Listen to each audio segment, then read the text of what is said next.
35 વર્ષનો રાજ યુએસમાં રહે છે અને તેના માતા પિતા દિલ્હીમાં રહે છે। હાલમાં જ તેણે એ જાણીને આશ્ચર્ય થયું કે તેના 70 વર્ષીય માતા પિતા તેમના ખર્ચાઓને પહોંચી વળવામાં ઘણી મુશ્કેલીઓનો સામનો કરી રહ્યા છે। જો કે બંને છેલ્લા 20 વર્ષથી નિયમિત એક રેગ્યુલર સેવિંગ એકાઉન્ટમાં પૈસા જમા કરાવી રહ્યા હતા। શું તે પૂરતું નથી? તમે પણ આ હકીકત સાંભળીને ચોંકી ગયા હશો।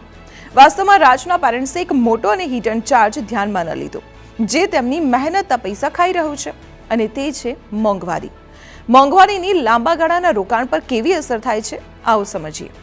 વસ્તુઓ અને સેવાઓના ભાવમાં સમયની સાથે સાથે થતી વૃદ્ધિને ફુગાવો કહેવામાં આવે છે।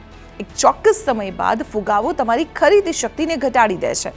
રાજના માતા પિતાએ 2003થી દર મહિને 20,000 રૂપિયા બચાવવાનું શરૂ કર્યું, ત્યારે તેઓ 50 વર્ષના હતા। તેમની યોજના 70 વર્ષ પછી નિવૃત્ત થવાની હતી। જ્યારે આ વર્ષે એટલે કે 2023માં તેઓ 70 વર્ષના થયા, ત્યારે તેમણે જોયું કે 2003માં જે લાઇફસ્ટાઇલમાં જીવવા માટે તેમને દર મહિને 20,000 રૂપિયાનો ખર્ચ થતો હતો, તેની પર આજે તેમને લગભગ 64,000 રૂપિયા ખર્ચવા પડશે। આવું મોંઘવારીના કારણે થયું છે। વર્ષ 2003માં દર મહિને 20,000 રૂપિયાના હિસાબે વાર્ષિક 2.40 લાખ રૂપિયાના ખર્ચમાં રાજના પેરેન્ટ્સનું ઘર ચાલી જતું હતું। જો આપણે ધારીએ કે આ સમયગાળા દરમિયાન સરેરાશ ફુગાવો 6% હતો, આ હિસાબે આજે રાજના માતા પિતાને તેમની જીવનશૈલી જાળવવા એટલે કે ખર્ચને પહોંચી વળવા માટે એક વર્ષમાં લગભગ 7.69 લાખ રૂપિયાની જરૂર પડશે। આનો અર્થ એ થયો કે જો તેઓ આવતા 20 વર્ષ સુધી જીવે છે, તો આવનારા વર્ષોમાં મોંઘવારીના એવરેજ 6%ના હિસાબે તેમને ઓછામાં ઓછા 1.54 કરોડ રૂપિયાના કુલ કોર્પસની જરૂર પડશે।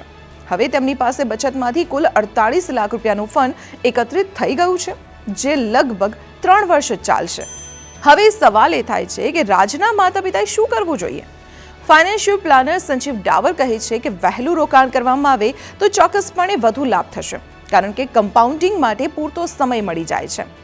તમે તમારા રિટાયરમેન્ટ પ્લાનિંગમાં જેટલો સમય વિલંબ કરશો, તમારા લક્ષ્યને પ્રાપ્ત કરવા માટે દર મહિને એટલું વધુ રોકાણ કરવું પડશે। તો રાજના માતા પિતાએ 5 વર્ષ પહેલા રોકાણ કરવાનું શરૂ કર્યું હોત તો શું થયું હોત? તમને જાણીને નવાઈ લાગશે કે જો તેમણે 45 વર્ષની ઉંમરે રોકાણ કરવાનું શરૂ કર્યું હોત તો તેમને 12 લાખ રૂપિયા વધુ મળ્યા હોત। એટલું જ નહીં, જો તેમણે 35 વર્ષની વયે નિવૃત્તિ માટે રોકાણ કરવાનું શરૂ કર્યું હોત તો તેમને 84 લાખ રૂપિયાનું કોર્પસ મળ્યું હોત। શેર બજારને ન કરશો નજરઅંદાજ, તો એક રસ્તો એ છે કે એવી જગ્યાએ રોકાણ કરવું જ્યાંથી મળનારું રિટર્ન મોંઘવારીને હરાવી શકતું હોય। જો તમે વહેલું રોકાણ કરવાનું શરૂ કરો છો અને તમારા પોર્ટફોલિયોમાં ઇક્વિટી અથવા શેર પણ રાખો છો, તો નિવૃત્તિ સમયે જરૂરી ફંડથી તમારા કોર્પસ વચ્ચેનો તફાવત ન્યૂનતમ હશે।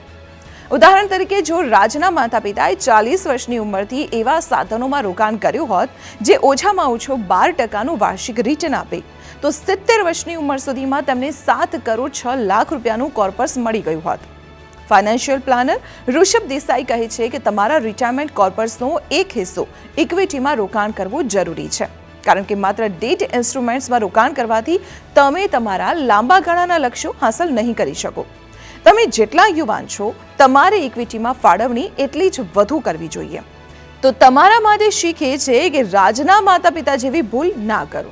શક્ય તેટલી વહેલી તકે નિવૃત્તિ માટે સારા સાધનોમાં રોકાણ કરવાનું શરૂ કરી દો। મોંઘવારીનો સામનો કરવાની આ જ રીત છે।